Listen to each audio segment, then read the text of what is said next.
Hello viewers, আমরা সবাই টিভির পর্দায় নজর রেখেছি ইন্দো পাক যে যুদ্ধ চলছে, এবং আমরা সবাই আমাদের ভারত সেনাবাহিনীর জন্য যথেষ্ট গর্বিত।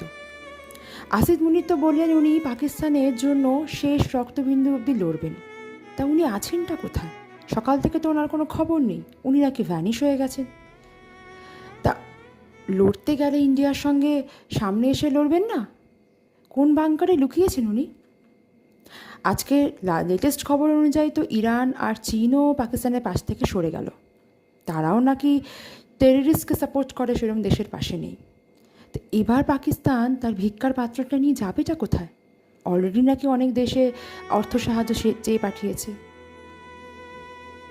তো যাবেটা কোথায় এখন পাকিস্তান? আর বাংলাদেশ ইউনিট সরকার কী করবে? এই তো বলছিল তারা আমাদের চিকেন নেকটা নিয়ে নেবে, অনেক কিছুই করবে।